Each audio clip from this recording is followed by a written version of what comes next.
Hey kids, you're listening to the internet's wettest podcast about video games, consoles, and pancakes. The SML Podcast. Prepare for the SML Podcast.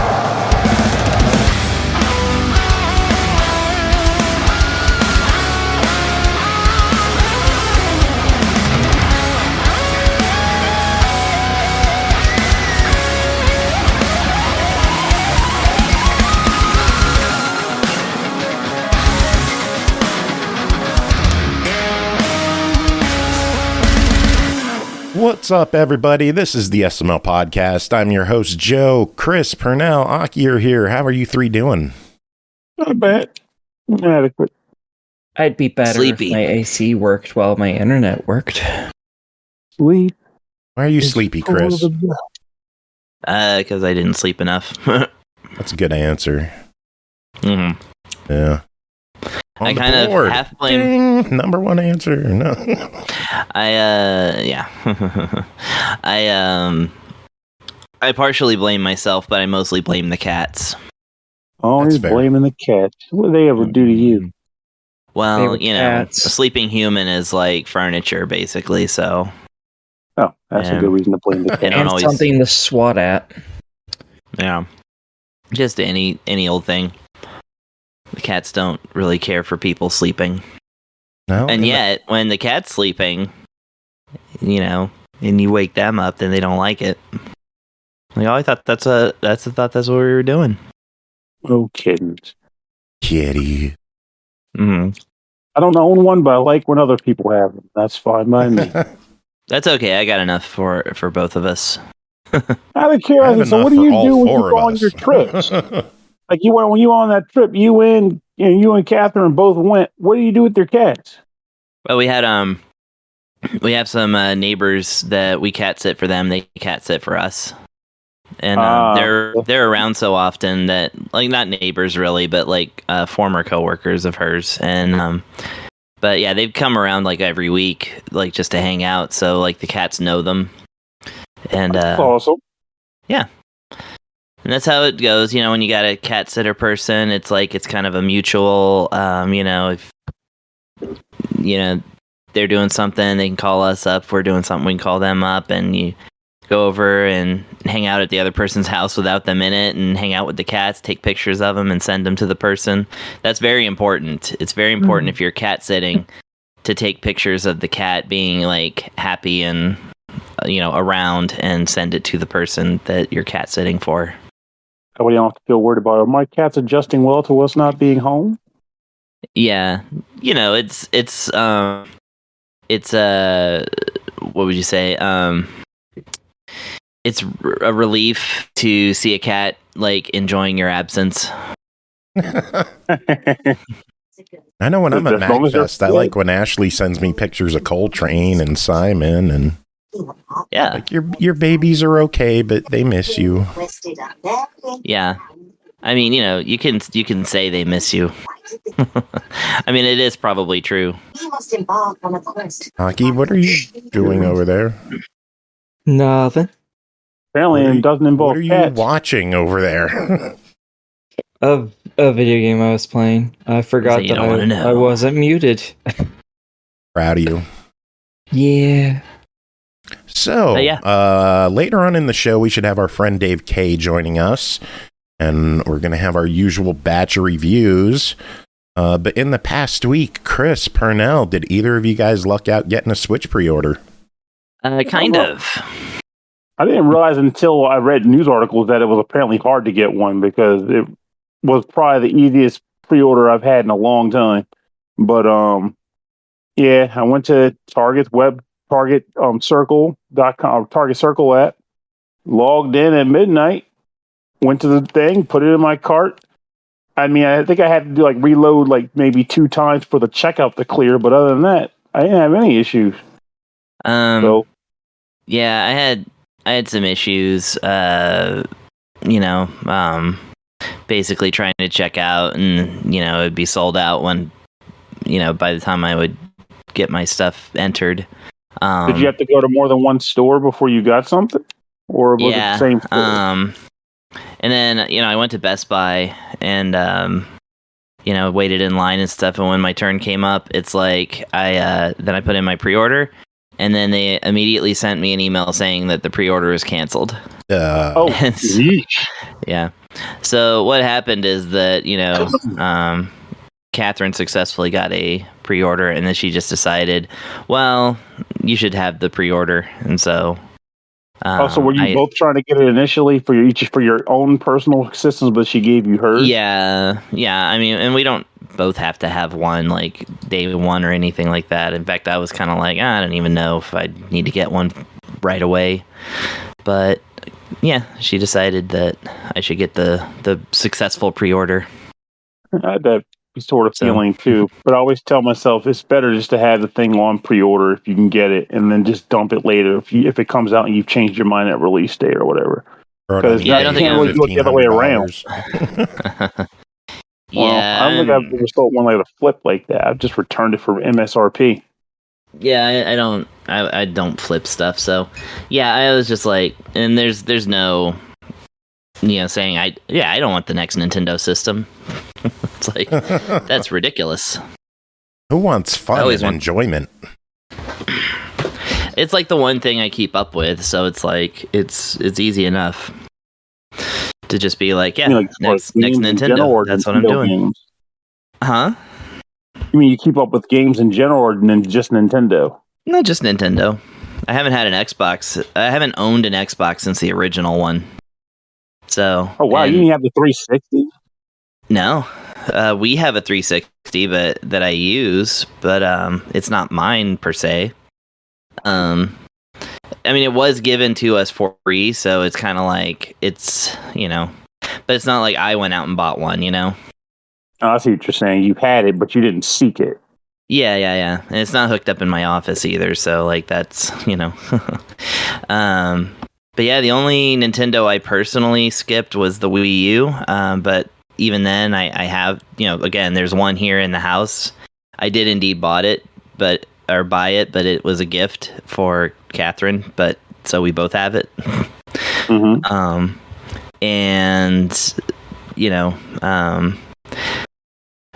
With PlayStation, I missed out on PS3 and technically 4, but I have PS4 games. And I have my own PS4. It's only because we got a second one, and then I just ended up with one. So yeah, Nintendo's the only one I really kind of keep up with. Can't knock that. I mean, even if it's just first party stuff, that's the way to go. Yeah. I'm kind of like perpetually retro. It's like even though I have like a crap ton of Switch games, it's just because they just keep coming out. Yeah, I can relate to that. So, Not anymore, they're not. The train stopped. I'm pretty sure Xenoblade was their grand finale as far as like games on Switch 1 are concerned. That's probably true. They're going to come out with like a Kirby or something that's like it's going to come out like, a few months after. Yeah. I thought in the Nintendo Direct they were still showing stuff coming out for the original Switch next year even. Yeah, and it's probably going to be like cross-compatible or something like that. So yeah, stuff like that. Have a Switch 2 upgrade pack in it. Yeah, that's a little different because he's going to have a Switch 2, so he's not going to have a reason to buy the Switch 1 version or whatever. Right. Yeah. I'm talking about Switch-specific games. That thing, I'm pretty sure is done.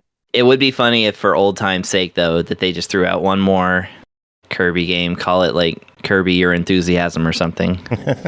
And just toss it out there and nobody buys it, so that in a few years it's worth like $1,000. I'd buy it.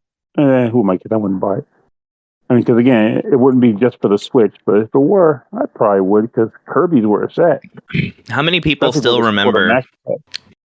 This is very recent, so but how many people still remember that they're coming out with a Kirby's Air Riders? Yeah, that's weird. Oh yeah, I remember they're doing another one of them. Direct. Huh? It's long overdue. Yeah, I'll say so. It's been over 20 years, right? Oh yeah, I'm not knocking it. I mean, that's how I felt when, I guess it wasn't 20 years, but that's how I felt when they announced Rainbow Curse all those years. It was like, whoa, they're actually making a sequel to that. Wasn't expecting that to happen. I didn't have Now the it's giving me original, I feel so like Kirby's Pinball Land. Oh, the original was definitely better in my opinion, but they're both great games. I forgot that they came out with Kirby Super Block Ball on the NSO, or if that's just what I've been playing on my SNES, like through a fan translation or something. But Kirby Super Block Ball is so good, and it never came out in the US initially. They've really not gone wrong with pretty much any of the Kirby spin-offs. I'm trying to think of one that might have been a dud. Like not having it, it's not coming to mind at the moment. Not a dud. I would not call it a dud, but I will say I find Kirby's Dream Course almost impossible to play. Oh God, I love Kirby's Dream Course. It's so hard. It's definitely tough. It's not easy, I'll give you that, but I love it's not that bad game. Either. Yeah, it's and not the versus mode. Oh God, like the fact That's that what I should try. I still need to get off my butt. Yes, you do need to try. It's really good. Like I never got off my lazy butt and downloaded the Game Grumps mod that they did, where they created a bunch of new courses for the game. Because once you really got into it, you realize how quickly you ran through them all. You want more. It's goddamn man, Kirby's Dream Course. You need to play it again, rather. It's not like you played it before. You didn't click with it so much. It's probably one of my favorite Kirby spinoffs, if not my favorite Kirby spinoff game. So right on. Get up on that. Well, I mean, I do own it, and I have played it a few times, so it's not out of the rotation or anything like that. I was surprised and taken aback a little at how difficult it was compared to other side games starring Kirby. When you get those trick shots just right, power into the freaking wheel, and then the wheel runs to the tornado, you turn to the tornado to make a hook turn into an ice ball, then you slide down the hill onto a lake. Oh, jeez, it's so good. It's like the opposite of a Rube Goldberg machine. You create the Goldberg. Yeah, exactly. You're the Rube. Yeah, exactly. Yeah, like instead of the machine being complicated, it's the ball itself. Mm-hmm. At the beginning of the baseball, or Kirby is the baseball. Okay, tell me more. That's all I got so far, but okay. I think it'd be fun. Just Kirby baseball. Kirby baseball. I'm in. And again, I don't want to say I'm in, but I feel like they'd make it something I'd want to play. Like hearing it on the table, I'm like, it's not gonna be very fun. But they'd make it good. Yeah. And that's what matters. It's like, wow, how Hal. Laboratories, you've done it again. I still have to get around to Kirby Forgotten World. I tried to play through all the Kirby games, and I got distracted somewhere in the DS era, and so I still got like half of them to go. But at least I played all the old ones now. Yeah, I've never played through Forgotten Land either. I liked what I played of it, but you know how it is. Sidetracking games on this show and all that. It just doesn't happen. Like, oh. And then next thing you know, something else came out that superseded it. But one day I'll go back to it. I know what I'm not doing, though. Buying that damn Switch 2 upgraded version of it. Oh, I probably will. Keep that. I love Kirby, but no, it's been an experience. I'd rather they let you pay a small fee and download and get the additional content they added for that version of it. Speaking of games coming out, either you play the new Oblivion or Claire Obscure yet? No. I will say the Claire Obscure thing or Expedition 33, or as my one friend called it, Expedition 15, which is clever. Yeah, that's like one of those games where it's the Expedition 15, maybe it was. Anyways, yeah, it was one of those things where, like, I had not heard about it until multiple people directly contacted me about it to ask if I had heard of it. And I was like, that hasn't been on your radar. Nothing's on my radar anymore. I haven't been buying any games this year. But yeah, no, I didn't really know about it. And now I kind of know about it. Everybody is playing it, and apparently it's really good. But yeah, I'm not privy. Oddly enough, in my case, I learned about it because of targeted advertising months ago. and it was just like a quick reel of the battle system, and I was like, "This game looks interesting." I'd have never heard of it. It must be like some like indie game, but I want it. So I put it on my list or whatever, and then out of nowhere, I started seeing people bring up like, "Oh, this game is going to be amazing!" And I went to look at it and see, it was like, "Oh, it's on my wish list already." So I guess I'll just buy it on PS5 or whatever. And I did, and never made time because you know the deal. Yeah. And the Oblivion remake, it would be weird if I was to get into a Elder Scrolls game on time, because I never do. I never have.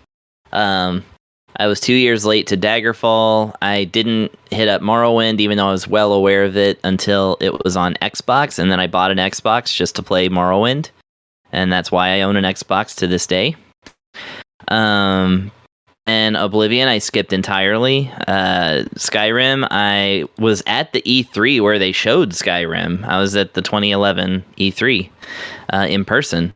And yet, I bought it in 2017. It came out on Nintendo Switch because I didn't have a 360, and I didn't really want to get sucked in again. And then once I did get sucked in, of course, that happened in very predictably. And yeah, so I've always been late to them. Oh, and Arena, I played after all of those. I played Arena. I played Arena like 2019-ish and then beat it. So it was like 6 years ago. So I was very late on that one. I was almost on time for Redguard, which was a very obscure third-person side adventure that didn't have a character creator. You played as one guy who, you know, a Redguard kind of pirate guy. And yeah, it was just all about exploring like Stros Mackay and like a lot of the areas of Redguard, and very lore heavy, but a very clunky third person action game. So it both was and wasn't like typical Elder Scrolls, but I got that on a PC that could barely chug through part of it pretty soon after it came out. I think you guys really should check out Claire Obscure. It's one of those weird games that if you look at Metacritic, like the user reviews right now, there are 90 negative user reviews. There's 63 mixed reviews. And then there's 4,458 positive reviews. It is sitting at 9.7 user review, which is just unheard of. Oh, right on. Also, Dave K is here. Welcome in, Dave. How are you doing? How are you doing, guys? What's up? What you eating today? You talking about video games in here? Oh, man. Oh, yeah. I'm actually eating a salad. Nice. Which is pretty tasty, I gotta say. There's like salmon in here, there's chickpeas, there's all sorts of vegetables. I mean, obviously, because it's a salad. But, there's my cat. You can hear my cat complaining, probably. Your cat's in the salad? Why is the cat in the salad? Salmon mixed with lettuce. I misunderstood the concept of a garnish until it was too late. Now I have to live with the consequences. Oh, is it delicious at least? A salad? Yeah, it's pretty good, actually. The delicious consequences. Nice. What the hell are we talking about? I was asking the guys if they played Claire Obscure Expedition 33 or the new Oblivion remaster. I have not played either of those, but I think I've heard the Oblivion remaster is decent to good. Mostly because the people I know who are playing it have only just started playing it. So yeah, I don't have a lot to contribute there. In fact, I have basically nothing to contribute there. I'm just talking to Phil Space. That's what we always do on the show. Always in between bites or salad. No. Yeah. Our co-host Phil Space is here. That'd be definitely. Phil Space definitely has a sort of morning zoo radio show. Oh my god. Good old I wish I had sound effect things. I mean, we have the soundboard. There's a guy who has. I don't. He needs to hook you up. Fucking yeah! There's one. Yeah, see, the soundboard agrees. For life. There it is. That's There the you go. stuff. That's the stuff. I think he's fat is probably my favorite. So you don't have a soundboard, Well, Chris? that in this one. No. What? So anyway.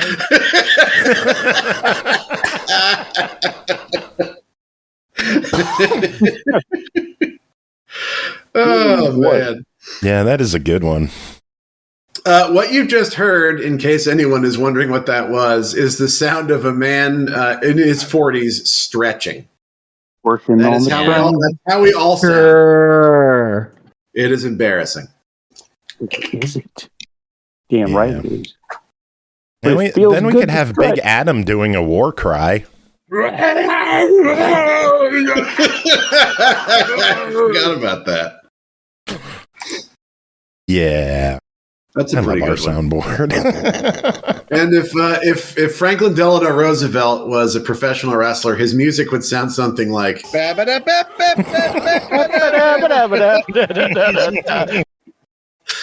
Yeah. All right. No one else is laughing at this, so I'm going to cut it off here. Everyone else is like, I mean, who can blame them? I'm laughing really? in silence. I'm laughing in silence, you see. That's job, almost drug worse addicts. than just not thinking it's funny. The drug addicts are doing a great job. yeah, Well, yes. Where would we as a nation be without our drug addicts? very true.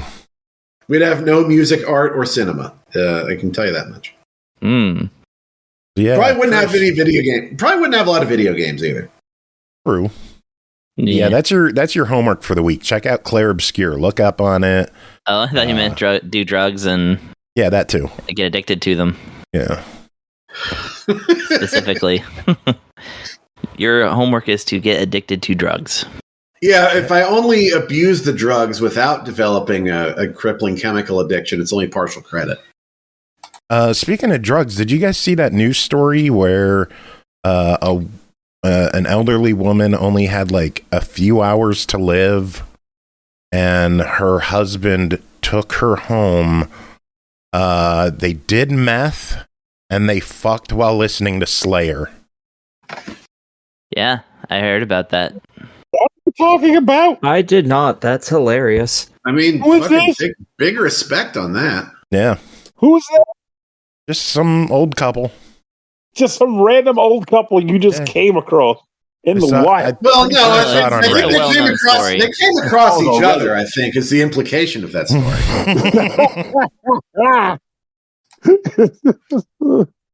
Christ, this man is amazing. I would really like it if that was their first time listening to Slayer. It could. This is really good. We spent our whole life listening to jazz when we could have been listening to Slayer. I mean, if you've seen pictures of the guy because he got arrested for all this, then it would. Yeah, I definitely would say probably a Slayer fan. What, the meth fucker got arrested? Yeah. Yeah, he did. It's the whole story. He got arrested for doing the meth, I guess. I don't know. I think I don't really know the details of the arrest, but there was an arrest involved for sure. No. See, I feel almost kind of bad about that. That's it was like he was living his best life and then he got arrested. That's why I think I'm missing context or something. But otherwise, I'm like, hey, he's having a good time. Well, Whatever. I think when somebody's dying, you're not supposed to just take them out of the hospital. Oh, that's the problem. I'm sorry, sir. Yeah. You're under arrest for being too cool. You have to There's come that to too, the yeah. class immediately. Yeah, Too cool exactly. for school. Don't let nobody tell you no different. All right. So anyway, we got a couple of games to talk about tonight. Should we dive into reviews? Let's do it. Give me just a minute. I'm gonna go switch on another light. Good thing you're not first or anything. Oh, wait, she is. Who's wrong? Keep eating us.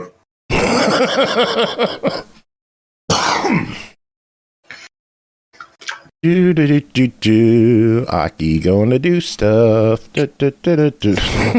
I'm back. All right. First game to talk about tonight is Steel Seed, developed by Storm in a Teacup, published by ESDigital, released April 22nd on Series X and S, PS5, and PC for $39.99. Steel Seed is a single-player stealth action adventure game set in a dark sci-fi world. In her epic journey inside a hostile underground facility run by AI, Zoe is alone with Kobe, a flying drone, as her only companion. Aki, what is going on in Steel Seed? Fuck all if I know. In this, you play as a young woman who has been reassembled as part robot, part person, it appears. And the world has ended as she, I assume, at one point knew it. A little robot is now her little guide to help her figure out this crazy fucked up world. And you very quickly find yourself to this giant naked golden AI person. Think Dr. Manhattan, but golden instead of blue. And he tells you, your father's mind, just like yours, has been uploaded and archived. Except for his is, in some reason, in 4 different parts. Now it's up to you to go collect those parts to reassemble him, bring him back, so that humans can come back to the world. You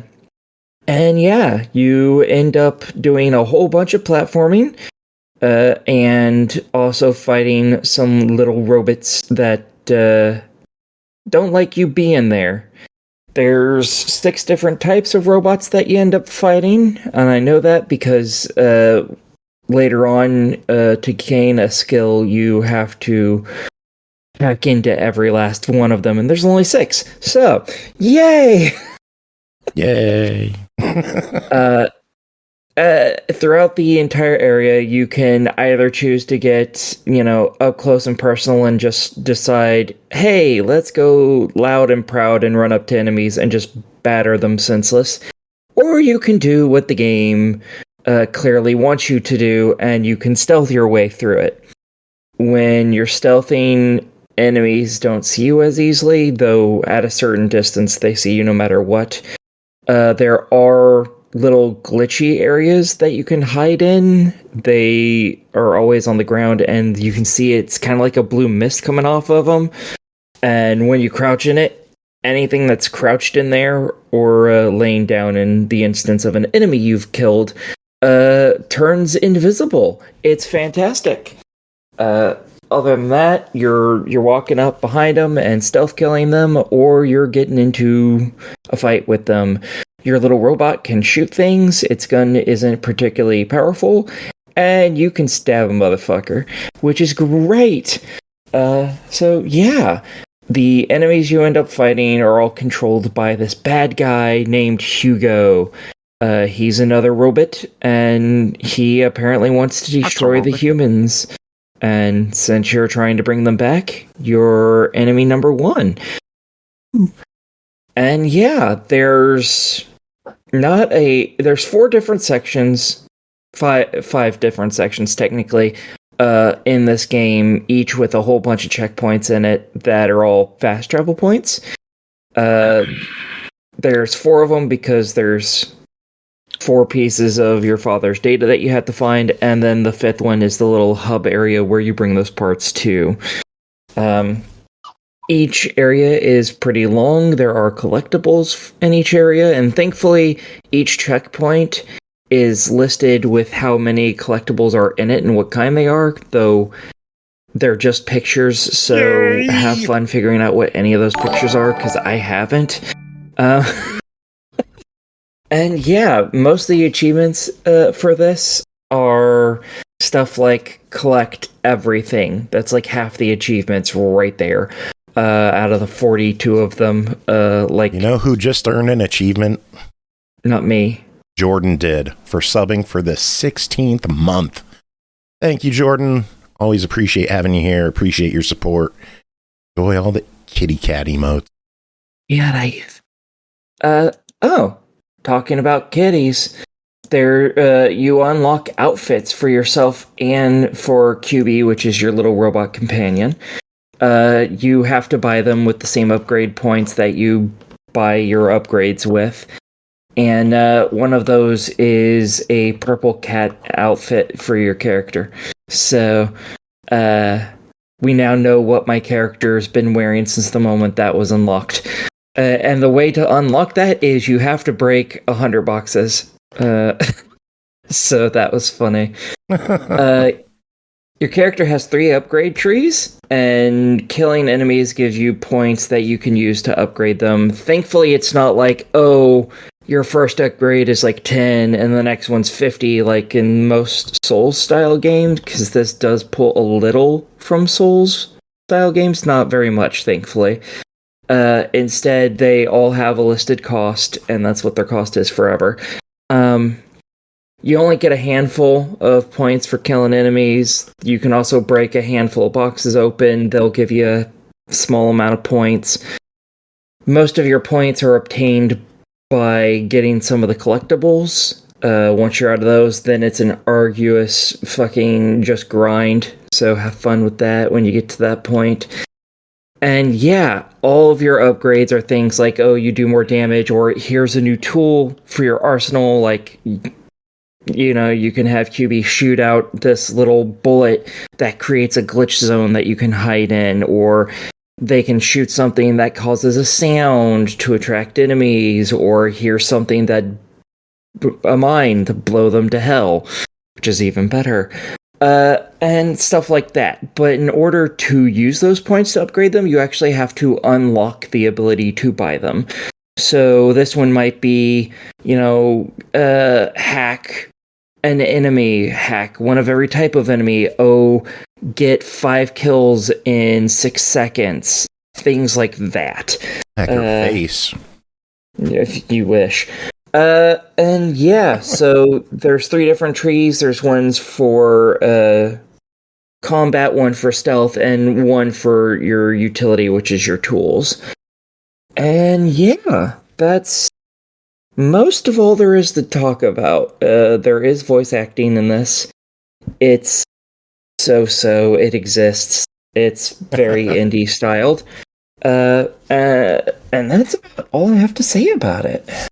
Right. Well, it is a $40 game. What are your thoughts on Steel Seed? I really like the game. I think 40 might be kind of pushing it. I think 20 to 30 range is pretty good for it. But I think it's totally worth playing. So I'm going to go ahead and say, go ahead and get it even at that price. Right. Moving on, next game is Mandragora, Whispers of the Witch Tree, developed by Primal Games Studio, published by Knight's Peak, released April 17th on Series X and S, PS5, and PC for $39.99. Slay your way in Mandragora, Whispers of the Witch Tree, a dark fantasy action RPG. Battle monsters across an expansive story featuring 40 hours of gameplay, craft powerful upgrades for your weapons and gear, and explore the secrets of this vast, ruined world. Pernell, what is Mandragora, Whispers of the Witch Tree? Mandragora is a 2.5... it's a 2D side-scrolling adventure game, or RPG action-adventure game, where you control a character referred to as the Inquisitor, the Inquisitor. And this character lives in a world where they are working beneath, typical vibe. They work under a church to, massacre witches because they are blasphemous against God. And eventually you come to learn the truth through a series of events, including one actively possessing you post-sacrifice, as it were, or post-execution. But that's the story. And it's very much in the Souls realm where I didn't stick with it too hard, though I will say I do appreciate this game more because the NPCs are more related to what you're doing in a number of ways, such as the fact that you can kind of recruit them, which I'll talk about later in the review proper. But the meat and the potatoes is the gameplay. And I feel as though the gameplay of this game and the exploration in the game itself is where it truly does manage to shine. As you're exploring the world, you encounter foes which you can attack by way. Oh, see, before even getting all that, damn it! Before you even start the game, before you even start to kill the things, you have to choose a starting class. In this game, starting classes actively determine how you will start out playing the game, because the starting classes, of which there are 6 of them, give you a starting loadout, starting stats, but also gives you access to a specific skill tree. The others of which you can eventually access later in the game, but it's going to be a while before you see them. So it kind of guides you in a way where once you choose a class, it's going to determine what you intend to play as. As a character, you will have your melee weapon primarily, but then in addition to that, again, based on the character or the class you choose, you may have a secondary item that will likely determine the types of skills you're able to activate. For example, I chose a class that was primarily built around magic, and primarily around magic more than anything, called the Spellbinder. Pretty spongy character, but at the same time could deal a lot of damage with magic if allowed to do so. Started with a magic crystal with no means to defend themselves, so rolling was the order of the day, except I also had very little stamina, so I ran out of energy pretty fast when I was doing that too. Can you tell I died a lot? Because that's what happened. But I do not regret my choice, because I did like the spell kit that I was earning as I played through the game. So now that I've described that, now I'll go into the game proper. As you're exploring this world, you'll come across a variety of foes that you'll be able to knock down by using either your regular attack or a number of other attacks, which you can map to the Y and B buttons. Your regular attack is coming from the X button. These abilities will primarily be built around your starting class. Sometimes you'll learn them by leveling up and getting stronger and killing a certain number of enemies. Other times you might get them by defeating certain enemies. And those skills can also be outside of your starting class, except you probably won't be using much of them, whether it's because you don't have the right totem, which you need to have a specific, class unlocked to have, or it just doesn't suit your playstyle because you've been built around the one you chose. But either way, you'll be gaining new skills, which you can map to any of those 3 buttons. In addition to that, you will gain experience points, which you can use to level up your character at general save nodes. Think, the typical Dark Souls vibe that has become quite rote lately.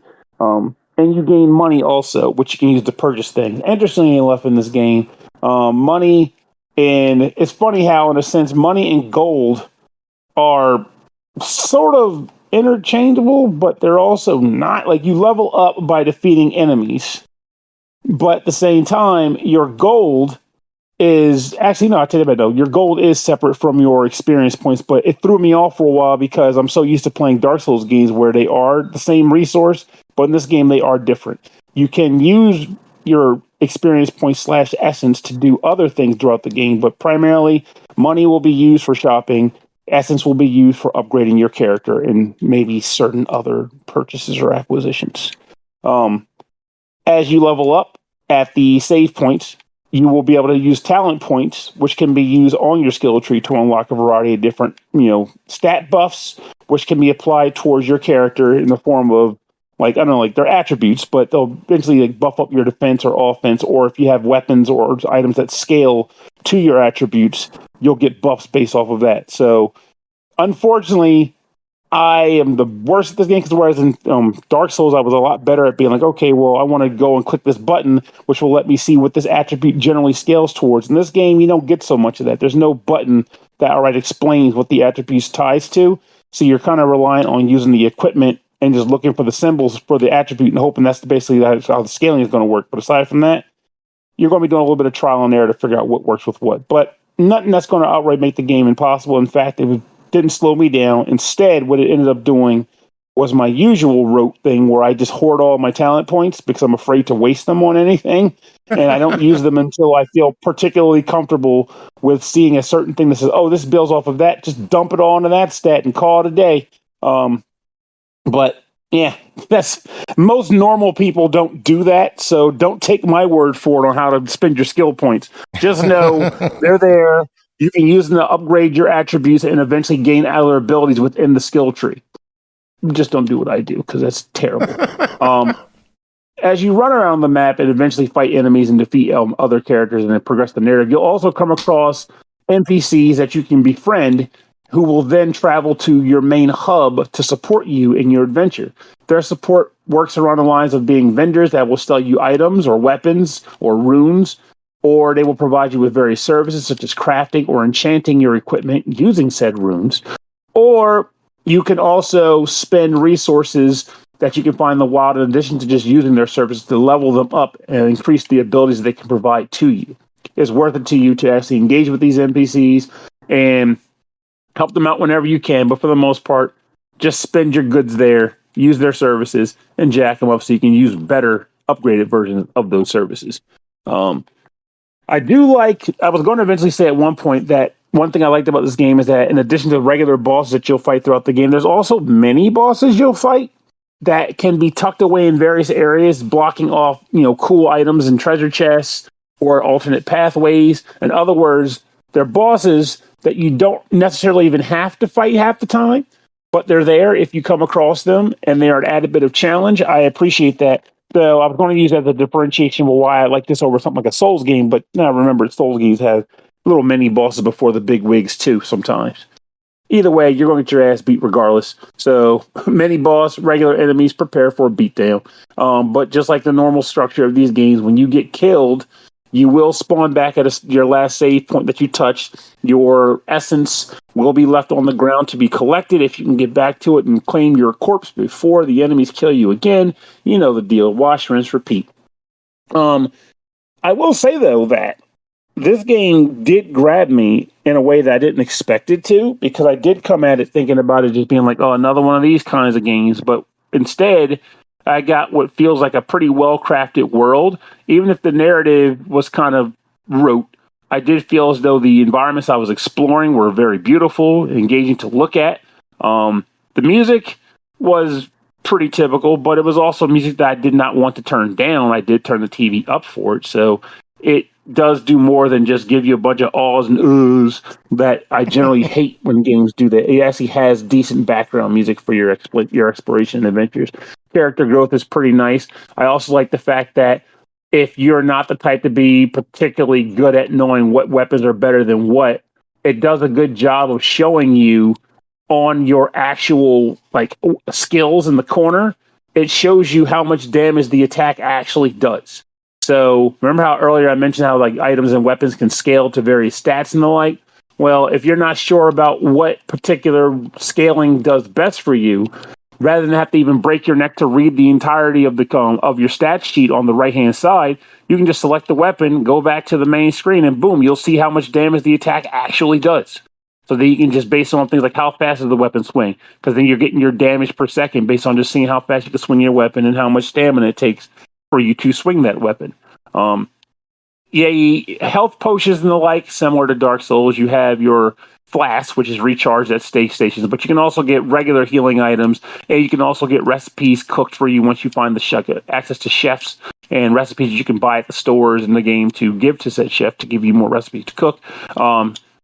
It works. Like, you get that healing item that's a general replenishment item like you're used to in those games, but it's ultimately better to use cooked items because they give you benefits in addition to just giving you the healing.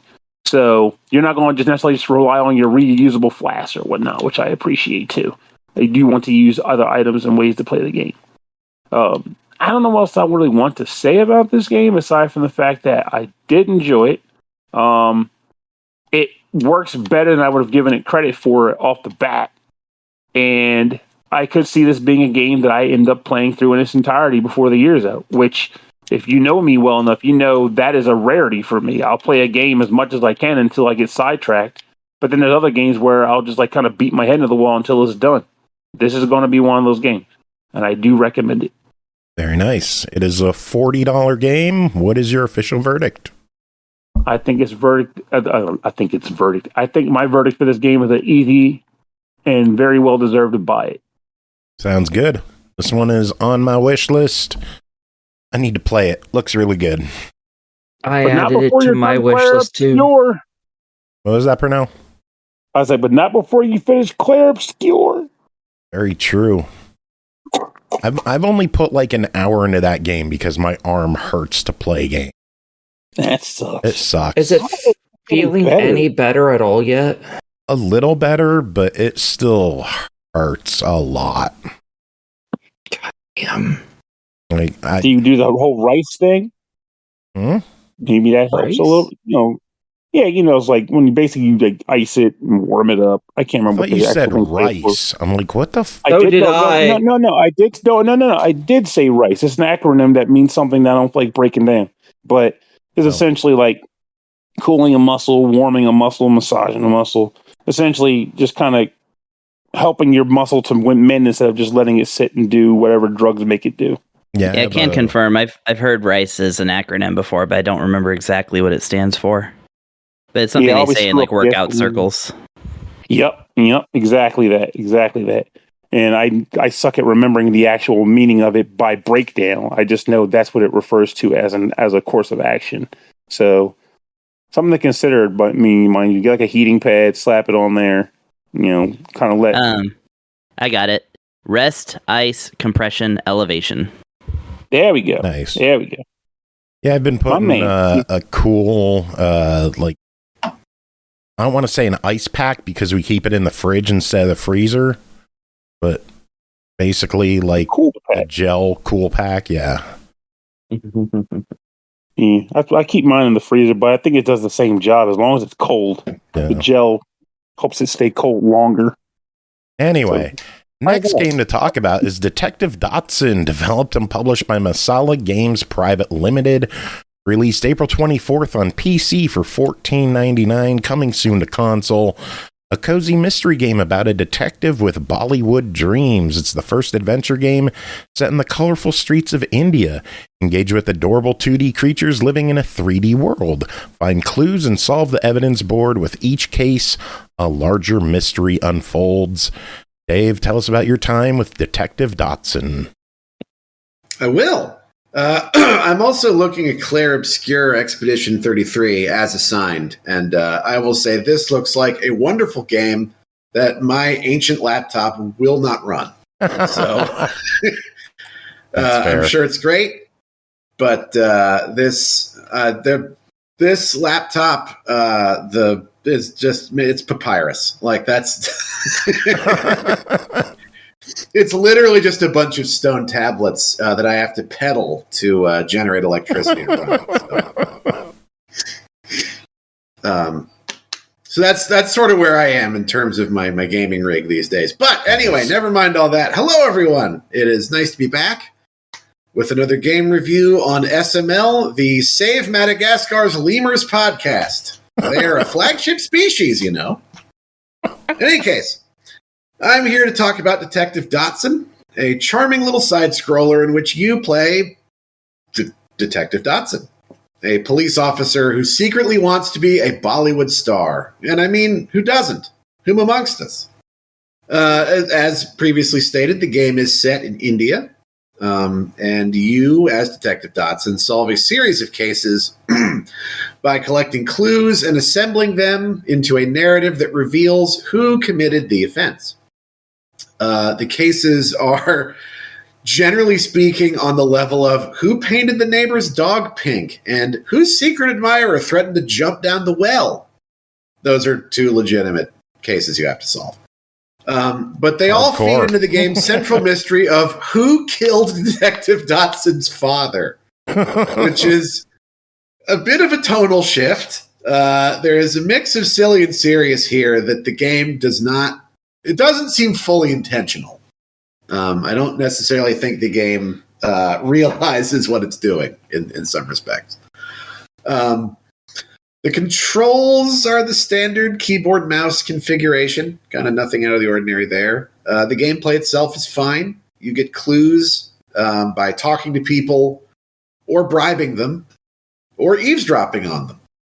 And then you arrange the clues in the right order on an evidence board, which is a pretty, I think, standard game mechanic in games like this.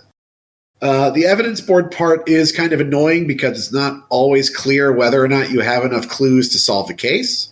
You can also for the purpose of bribing people. Buy helpful items from shops and stalls, and you can haggle over their prices, which is fun. There's also a mechanic for earning money and hints towards solving cases by picking up garbage and throwing it away, which I thought was an interesting. There's some observations it's making about India that I'm not comfortable really elaborating on. But that one I thought was actually very funny. There are also some hidden objects. There are a bunch of mini games too that you can play, usually to generate money. There's a hidden object mini game. There's one where you play street cricket. There is one for dancing. Those are all kind of fun, although they feel very separate from the main game, like the plot itself. There isn't really any combat that I've encountered thus far. Although there is one case where you have to sneak onto a Bollywood movie set, which is really the only time the Bollywood stuff comes into play, which is unfortunate because I wanted way more of that. And the guys guarding the set will chase you until they knock you out, even if you enter a different location. So you basically just have to outrun them for the rest of the case if they catch you, which is kind of annoying. There's also a case where random people on the street are throwing bags of colored powder everywhere, which is there's a significance there I didn't quite catch. But it does get kind of annoying having to walk through that every time you want to go anywhere to like pick up clues or whatever. With all that said, the game's setting and overall aesthetic are really inviting. They went for cute pixel art graphics and very simple character design. There's a very bright color palette, which I enjoyed. I like that the gameplay area that you expands as you progress with your caseload. So you have more of the world to explore with each one. And there's a lot of depth to the level design too, which I also really like. It's a mix of sort of 2D graphics and 3D backgrounds, if that makes any sense. The depth of field is really cool. I also have not the visuals really played. They're really cool. They're a big selling point. And also, I don't think I've played a game set in India. I don't know how many games that exist that are set in India specifically. So, seeing familiar detective procedural game tropes and mechanics reflected through sort of a different cultural lens is really refreshing. I gotta say, that part was really cool. So I guess, like, to sum up here, Detective Dotson feels like a first draft, but it's a charming one. It's worth something. Casual gamers are definitely going to like this more than, say, fans of the Frogwares detective games. Like, if you like all the super cool, like, Sherlock Holmes stuff, this probably is not going to be enough of a rigorous gameplay experience for you. But if you are a cozy gamer, then you'll probably dig it. I know the studio has plans to add more cases and sort of expand the game beyond what's available now, which is cool. And so if they can decide on what tone they want and maybe streamline some of the gameplay, I think they'll be in pretty good shape. Very cool. Well, as it stands, It is a $15 game. What are your thoughts on that? Well, first I wanted to add... Good job, drug addicts. We cannot confirm or deny whether or not the developers are drug addicts. They probably aren't. That was a joke. That is a fun sound clip that I like to play. A total non sequitur, and in no way a commentary on the personal habits of the people who made this game. Now, the people who I think that covers my ass pretty well, doesn't it? I've also played the game, and it does not. It doesn't have any of that Samuel Coleridge energy, so I think we're pretty safe as far as that's concerned. $15. I would say wait until it's like 10. Okay. I don't think there's enough game there for $15, but $10, yeah, go for it. Cool. All right. Well, Dave, that is it for you. Did you want to stick around, or were you going to head out? I'm going to head out. I desperately need a shower, so I'm going to go do that. Sounds good. I will talk to you tomorrow for wrestling. Hell yeah. Good night, everyone. Have any final words? No.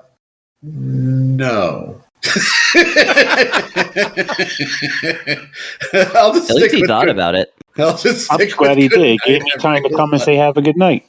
Oh, thank you, Pernell. I will sign off by saying have a good night, everyone. You too, Dave. Ow. All right, next up, Blueprints, developed by Dogubomb, published by Raw Fury, released April 10th on Series X and S, PS5, and PC for $29.99. Welcome to Mount Holly, where every dawn unveils a new mystery. Navigate through shifting corridors and ever-changing chambers in this genre-defying strategy puzzle adventure.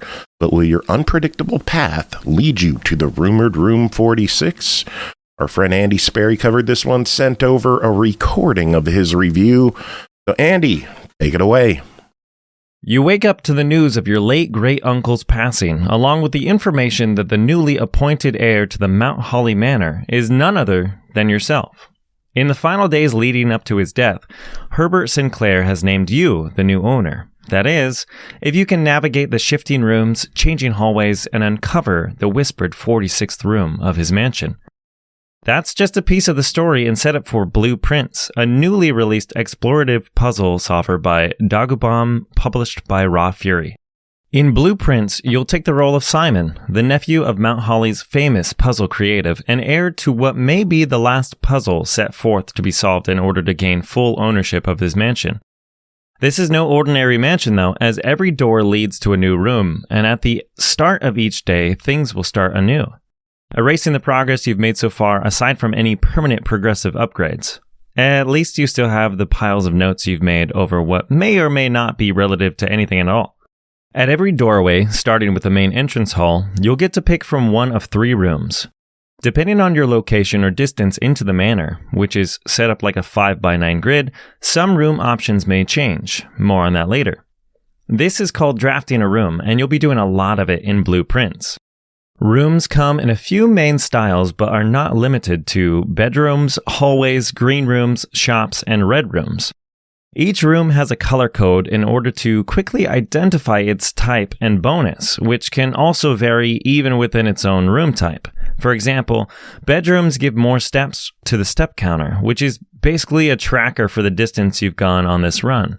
You'll start off with 50, but a few upgrades found along the way will increase that number. That bonus, though, may only be given as you pass through the room or if you meet some other requirement. Hallways, on the other hand, are a basic room to help connect other rooms, but sometimes require keys to get through. Red rooms hinder your progress in some way. Overall, you get the idea. It's up to you to create pathways and rooms that are cohesive and blend well enough to allow you to make it to new areas of the mansion. A side note, not all rooms have 4 doors to move through. Most only have an entrance and an exit, which could be on any of the other 3 walls. If you're not careful, you'll quickly find yourself at a dead end, which means an end of run for this day and an end to current progress. The other way a run can end is by running out of steps. As I mentioned, you only get 50 steps to start each run with, but edible items and room bonuses allow for extra steps to be added to your total. Aside from extra steps, you'll also be searching for collectible items such as gems, keys, coins, and tools. Keys, which are used on locked doors and chests. Gems, which are used to draft special types of rooms, and coins, which can be used to buy more items, such as food and tools. These items can be found by completing minor puzzles within the mansion rooms, or even found lying about. Some rooms even have indicators stating if there is an item in that room and how many of it, just in case you need to draft for collectibles instead of progress.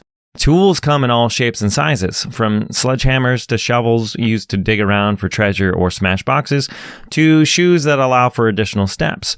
Compass, strange keys, salt shaker, and even a metal detector used to discover more treasure. There are many tools to discover, and some that even combine to create new tools.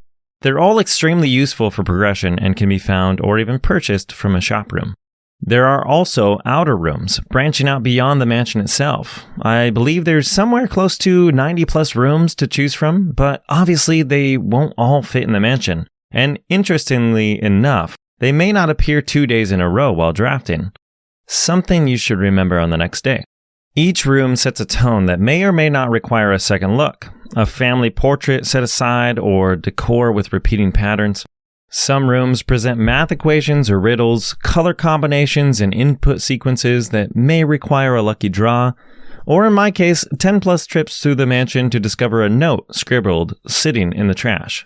There's a wide variety of puzzles and blueprints that offer a very unique experience while exploring. Occasionally, rooms will link together or require another room in the mansion to activate, creating even more complex puzzles as well. I advise you to pay close attention to bonuses and requirements of a specific draw in order to complete what you thought was the last piece. There is also a rich backstory hidden throughout the mansion as well. You'll uncover the story of the family Sinclair and the mansion's previous and current inhabitants. I can't say too much about this as I'm still trying to figure out that damn safe combination, but it's very compelling and I'm invested in the story. I feel as though I need to solve the next puzzle in order to find out what happens next and how it all fits together in the end.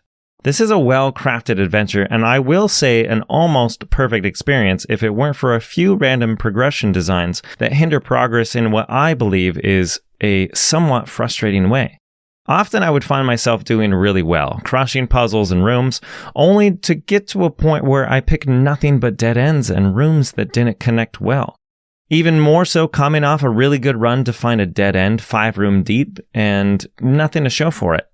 I think the randomness is in some ways a little too random at times and comes off as a hindrance more than anything. But it reminds you to play towards a goal, and this isn't a sprint to the finish but a long distance race. At 15 hours in, I'm finally feeling like I'm making some progress and those pieces are all starting to fit. It's like an oversized jigsaw puzzle and I'm in it for the long haul, but it may be a turnoff for some players. That isn't to say you won't feel rewarded early on as well, as even on the first run I felt as though I had this game figured out. The game does well at rewarding the player, and the familiar aspect to a new run presents new challenges. You are, however, getting all your multiple playthroughs in now, as I don't see much replay value once you've solved all the major puzzles. For that, I believe they've done something pretty groundbreaking in the adventure puzzle genre and provided a slower approach to the craft. Pause and think about your next move in order to solve one piece at a time. Blueprints is incredible, and I recommend you check it out for yourself. I give it high marks and could honestly go on forever about it. With roguelike room progression, interlocking puzzle rooms, and a mysterious backstory to the mansion, Blueprints is an incredible journey to get locked into by yourself or even with the help of some friends. Check my Steam, I'm probably playing it right now and highly encourage you to do the same.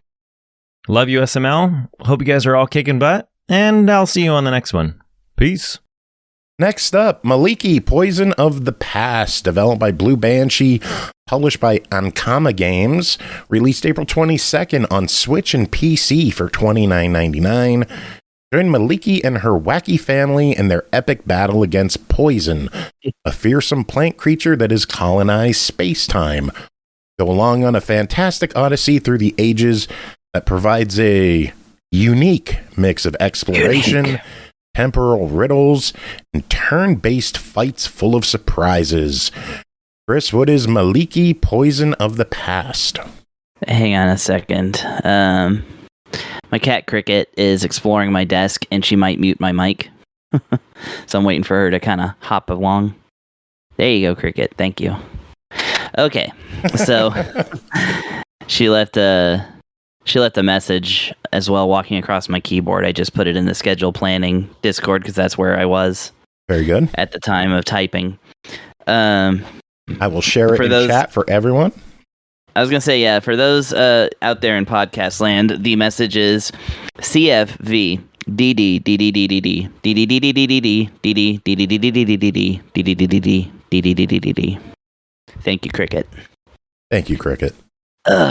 She was like laying on me, so I like had my microphone like out of the stand, like a stand-up comedian or something like that, which is very funny.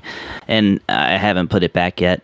So, Maliki, Poison of the Past. Yes, this is, well, funny enough, all this talk of Expedition 15, 33,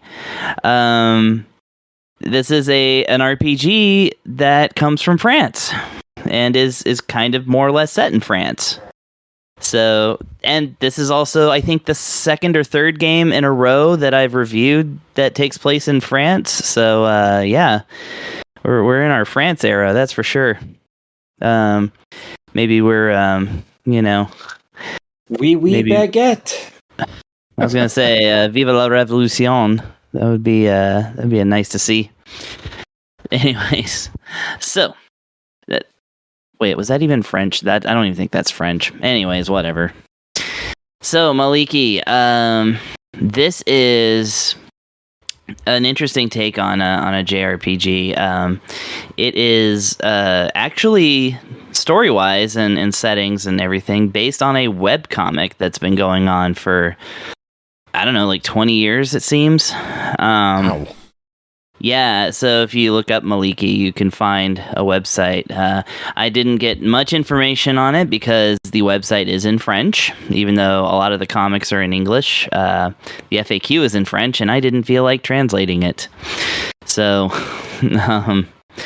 yeah, that's it's an established IP, is what I'm saying here. I was not aware of that until I had this game because I'm not a webcomic person at all.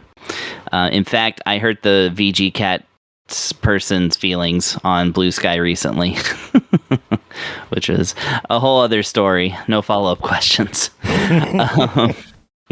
So, anyway, yeah. So this is a time-based JRPG, not JRPG, I guess FRPG. No wait. They did this for the big one, a JRPG.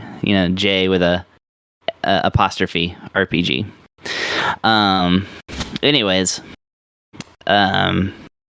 you play as a character called Sand, a girl called Sand, who is sucked into a strange universe where time has stopped, and everybody kind of lives.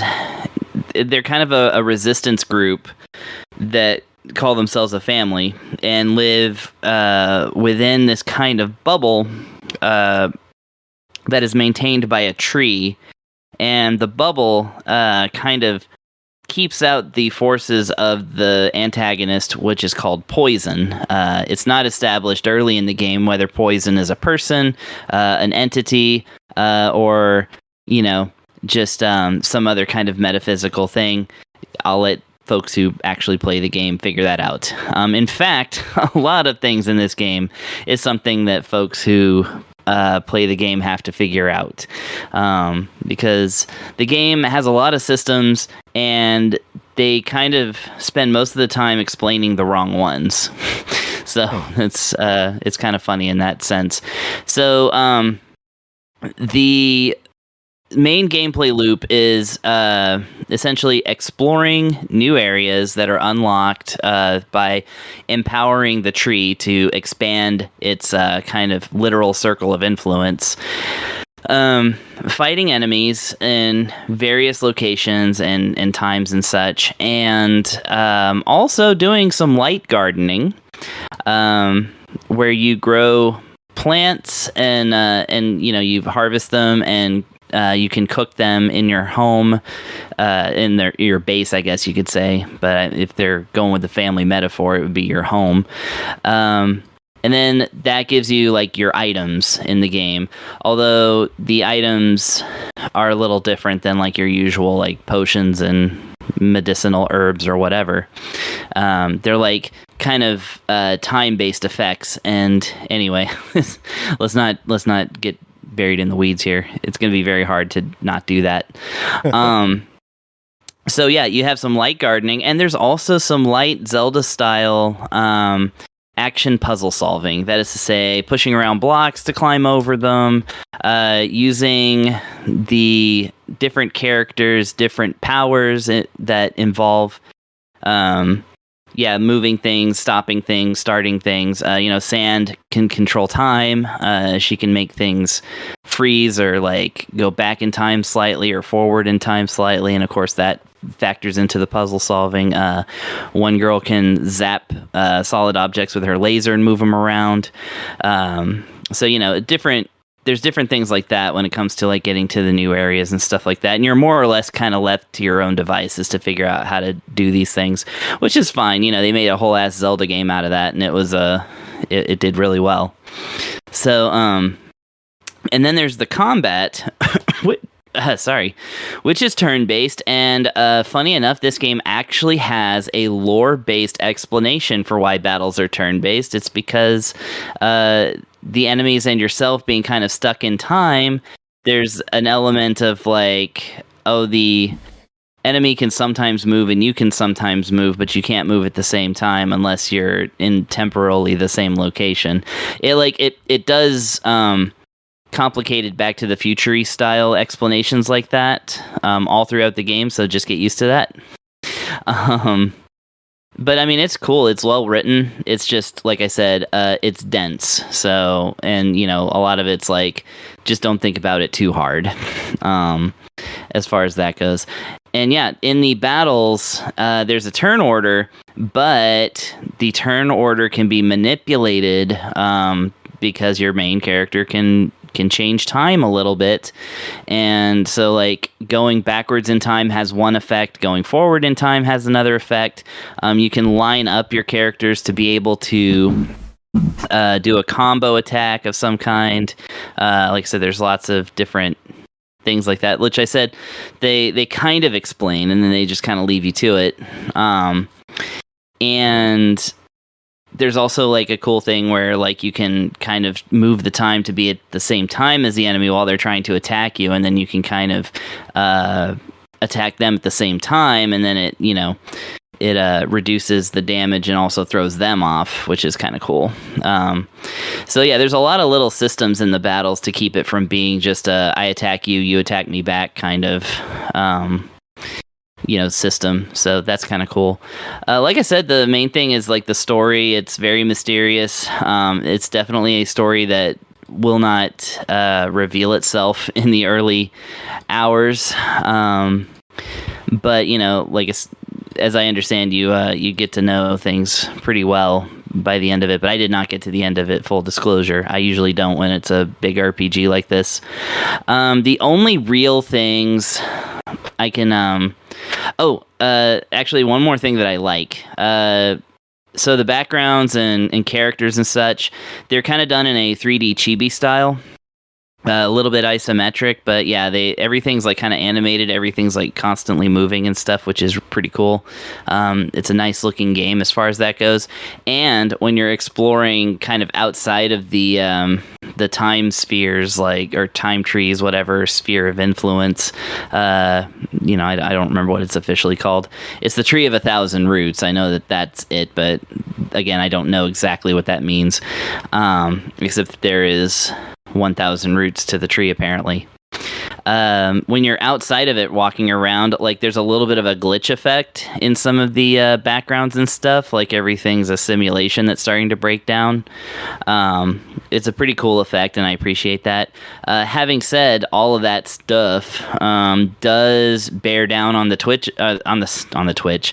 I'm looking at Twitch right now, so it bears down on the Switch, and therefore this game is nowhere near like an even 30 or 60 frames a second, like, smoothness. It does have a little bit of chug to it. So, that's, I kind of expected that just looking at the screenshots. I'm, 1,400 games in on the Nintendo Switch. I'm starting to be able to just see when I know a game's going to kind of run a little slower. Having said, and there's no real benefit besides, well, not even portability, since there's Steam Decks. There's not really a benefit to playing this on the Switch, because there's no touchscreen interface. Doesn't appear to be anything really special about it, apart from that it is on Switch. So if you've got a Steam Deck or a beefy computer, this might be better as a purchase on those systems, because I've seen gameplay videos that were very smooth indeed, and I feel like those are done on an actual computer. So there you go. All right. Well, it is a $30 game. It is on Switch and PC. So what are your thoughts? Well, I like it enough that I definitely want to keep playing it and eventually finish it.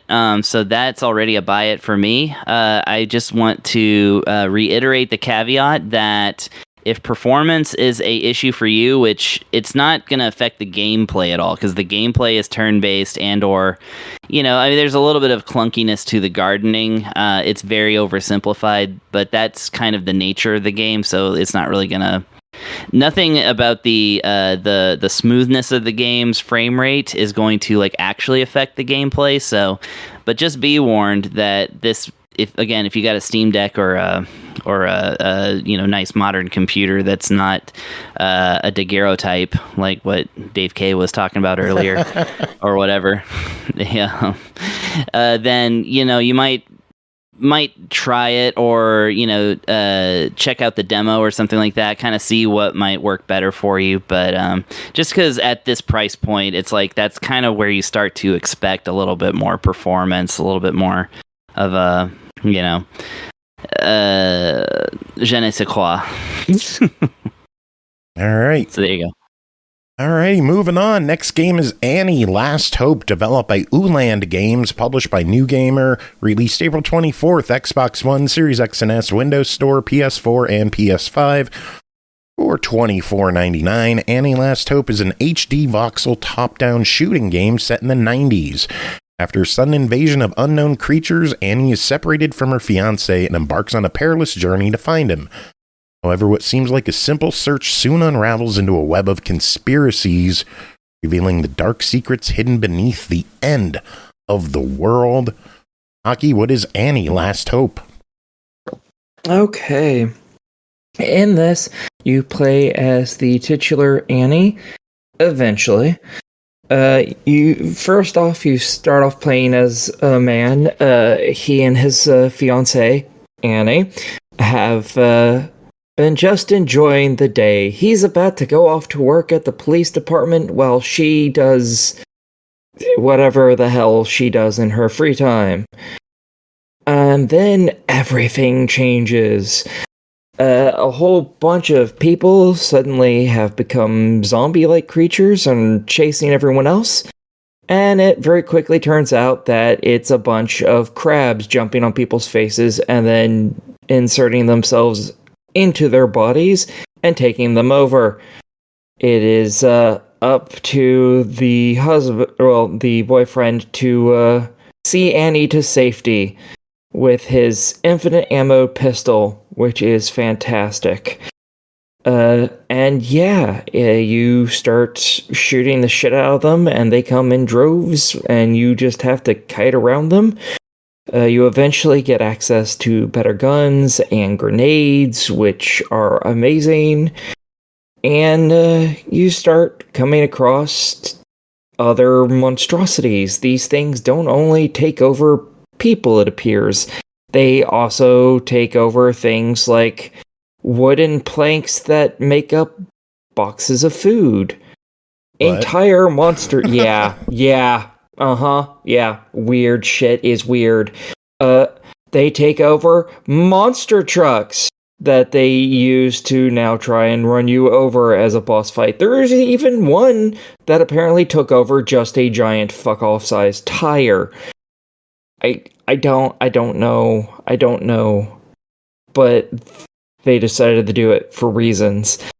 And yeah, quickly, the boyfriend's taken out of the equation, and it's sometime later, and now you play as Annie for the entire rest of the game. In this, she's trying to survive this, apocalyptic situation. The world has basically ended as these creatures have taken over a majority of people, and now she's trying to eke out a living, and she's sent off to go see if these other two people were turned into monsters or if they're alive, and to find resources, i.e. steal from these people if they're alive. If they're dead, report back to us, and hey, if you don't come back, we don't have to deal with you anymore. Win-win-win for us.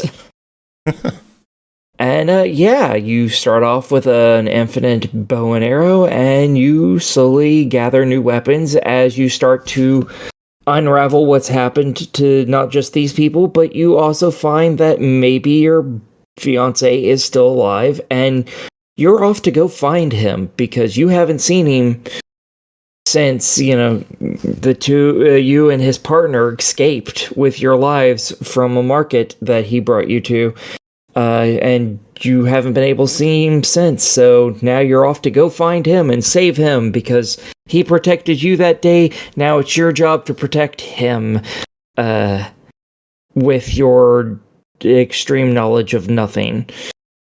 So you and his partner go about trying to find him, and it just leads to this big thing of intrigue where some shadow organization has decided to help these monsters take over the world because it doesn't explain that actually, but because. So it's just because. And for some reason they have the man who's supposed to be your husband. So, you want your husband back, and hey, fuck those guys too, because they took your husband, so fuck them.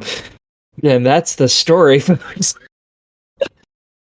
It's a somewhat difficult game because only your weakest, shittiest weapon has infinite ammo. All the others have a limited ammo capacity. Occasionally the zombies will drop ammo, but not very often. Usually a majority of your ammo is going to come because it's going to get refilled when you go to a shop. And the shops aren't super regular. You have 4 different weapons that you have equipped all at once. One is your infinite ammo item, one is some sort of rapid fire gun, be it an assault rifle or an SMG, one's a big boom weapon, and one's a long range weapon. And for some reason, one of the long range weapons is a 6-shooter, ye old Western. And that's not a long range weapon. And it's also not accurate, which means it's also very not a long range weapon. But that's what they've decided to make it. So, so you have all 4 different types, and there's a handful of each type of weapon. So, like, some of your infinite ammo ones is a bow and arrow, a recurve bow, and a pistol. So every last one of those, you can equip one of any of those 3 that you want, and all of them have 2 to 4 of them that you can choose between. You buy almost all of them. Occasionally a couple of them you can find, but nearly every last one of them you buy in the shop for a large sum of money. So hopefully you're not buying a whole bunch of other stuff from the vendor, or else you may not be able to afford them all. It does look like there's more weapons. I have no idea how to fucking unlock any of them, because it looks like there's supposed to be 5 of every type of weapon, and I think I found 3 or 4 of every type of weapon, and I don't know where to get the rest of them. And yeah, there's boss fights throughout it, as I've already mentioned, giant tire, entire monster truck. There's a handful of others as well. I'm not going to tell you what they all are. Go the store enjoy page them. says that they are challenging and unique boss fights. Is that true? Damn it. Yes. Everyone is very different. Only one of... I know, give me a second. Jesus. Only one of the bosses shows up again later on in the game, and it only shows up one other time. So they're all individuals. And yeah, they are definitely harder than shit. A number of the bosses took me 3, 4, 5 tries to beat. Later on, they get easier, but that's because you have stronger weapons. And I just decided to start actually using those weapons instead of hoarding that ammo. Because I figured, hey, they refill every time you go to the shop. And this is a boss. So maybe this might be the very specific time to use this shit. Yeah, it's not bad. It's not bad. All right, well, it's a $25 game. What are your thoughts? Sure, fuck it, why not? I think it's a pretty decent little game. It's interesting at the very least. So yeah, I think it's worth 25. Sure. Cool. All right, next up is Bionic Bay, developed by Psychoflow Studio, published by Kepler Interactive, released April 17th on PS5 and Steam for $19.99. A scientist uses a unique teleportation instrument to escape an ancient biomechanical world filled with imaginative technology, deadly traps, and hidden secrets. Unique. Pernell, what's Bionic Bay? So, it's unique. Bionic Bay God is Hey, don't blame me. They're unique in it over there. I'm just trying to roll through it. Unique. Unique like. So this game is a 2D platformer that combines puzzle activity and precision platforming to create what I could describe as a very fun experience, even if the plot is non-existent. It's more just a set piece to have you running through crazy, weird biomechanical worlds.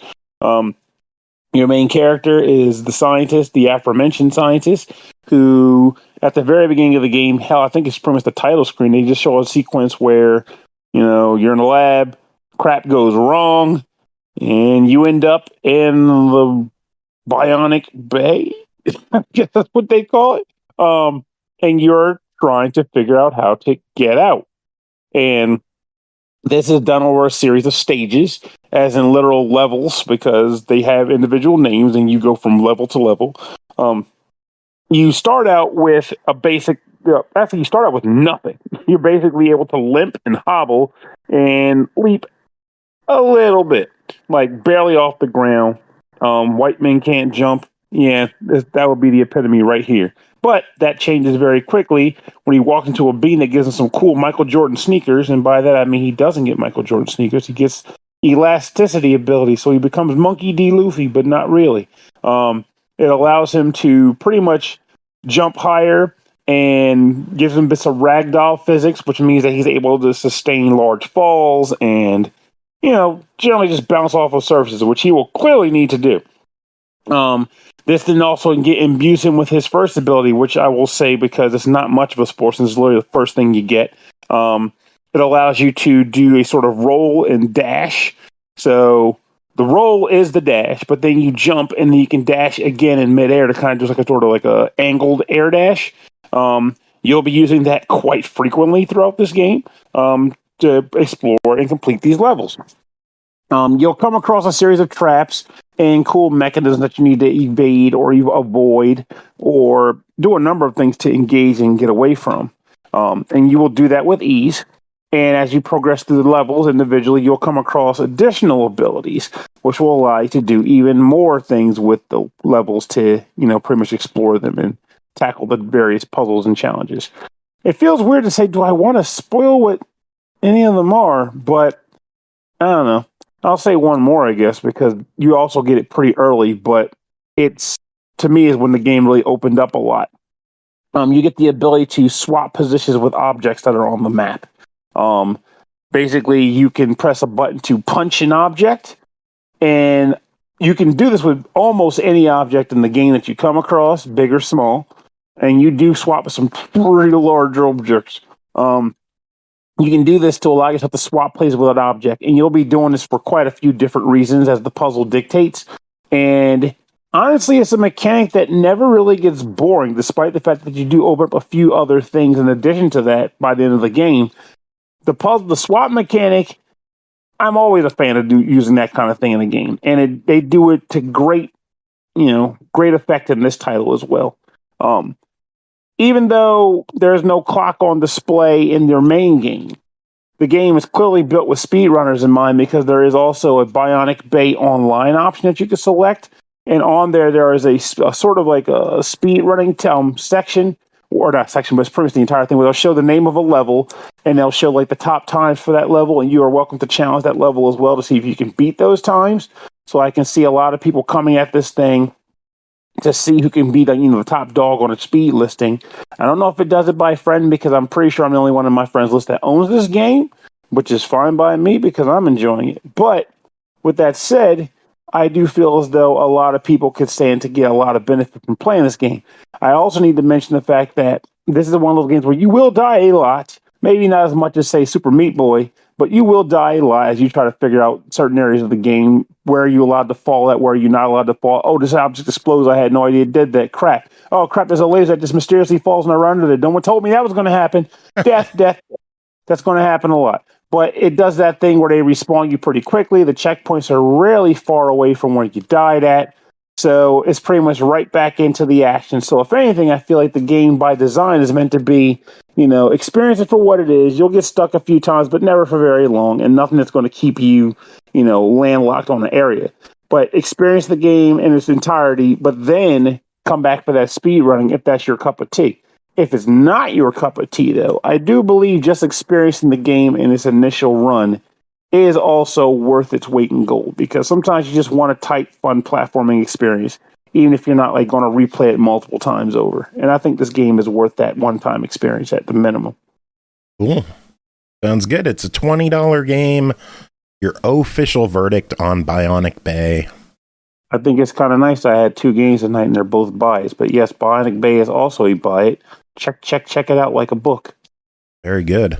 Now, I did want to clarify, there's actually 2 development teams on this one. Psychoflow Studio, a 2-man company from Taiwan, and Mureena, a solo dev from Finland who handled all the art and design. So this game is 3 people. Well, I love that it's called Psychoflow because, the flow is definitely there. There are a number of sections in the game where I kind of just tried to blitz it to see how well I could do before getting stopped by something that would catch me. Like, a surprise laser or brick or something. And during the periods where I could keep the momentum going, I definitely felt the flow state in my ability, in my movement throughout the level, my traversal throughout the level. So Psychoflow is a fantastic name for this developer, given the circumstances and given what they developed in this product here. Nice. All right, we got one final game to talk about tonight. That is called Amelia's Garden, developed and published by RedDeerGames, released April 16th on Xbox One and Series X and S for $9.99. Turn this empty rooftop in your own green corner in the city, glue together colorful pots, plant various seeds, and share your harvest with friends in Amelia's Garden. Aki, what is this? Okay, and this, you're basically fixing pottery. So open up a pot and you see pieces all around it, and you're treating it like a jigsaw puzzle, and you're just putting pieces in there. Once the pot is fixed, it moves on to the next stage because you're growing stuff in these broken ass pots. So a bunch of dirt shows up and you just click on it and drag and drop it into the bowl a couple times until it's filled up, and then you grab a thing of seeds and you shake it up and down, and that's one of the most irritating things in the entire game, because it only has a little section where you can shake it, and you're trying to do it with a controller, and that just doesn't work very well. And then after the seeds are in there, you water it, and then you get the sun. And you have to make sure the sun doesn't blow the pot into fragments. I never had that happen, so it's very easy to avoid that. And then once that's done, you harvest things from it. And that's it. And it's all basically just clicking things and doing other basic stuff. Like putting the jigsaw together is just click a piece, hit the shoulder buttons if you need to rotate them, and drag it over where it goes, and click A again to release it. The end. For the water, to water the plants, you click on the water thing, you drag it over in front of the plants, and you hold it there until it's used up enough water, and then it automatically moves on to the next section. That's all these little things are. After you've done that and you've harvested it, then you can go over to the far right hand side of the screen, and there's a little waterfall thingy that you can click on, and in there are pictures of what I assume is the dev team, and you click on the harvested items, they pop over to the dev team, I guess feeding them more or less, and then you get an achievement for each one of the dev team that you fully feed. Nice. Yep. It takes 20 harvested plants to do that, and there's 20 pots to do it with, so have fun. It's all very simple. It took me like 2 or 3 hours to finish, and that's because I was doing other stuff while I was playing the game. So this is not going to take you very long to do. It's a pretty simple base game. Have at thee. If you're an achievement hunter, this is for you. If you're a child, this is for you. If you're anyone else, probably not for you, because it's probably a little... There we go. That's all there is to say about it. Cool. $10. What do you think? Go for it. Especially if you're an achievement hunter or you have kids. If you don't have kids and you're not an achievement hunter, this will probably be a pass for you, but you know, the rest of us, go for it. It's simple enough. It's a good waste of a couple hours. Cool. Looks cute. So yeah. All right, that is it for this episode. We made it through. Thanks to all of y'all for being here, hanging out, keep me company. Big thanks for Dave for coming on, doing his thing. Music this episode, we reviewed Bionic Bay, so how about we play something from Bionic Commando? Wait a minute. That's not Sounds good. enough. Is there a water level in Bionic Commando? Play that. There are no water levels in Bionic, but there should be. I just have a bunch of songs from Bionic Commando from OC Remix. I was going to play one of them. Oh, well, they're fantastic, so do it. Yeah. Do it. All right. Does anyone have any final words to end the show? Unique. God. Unique. Fucking damn it. Unique.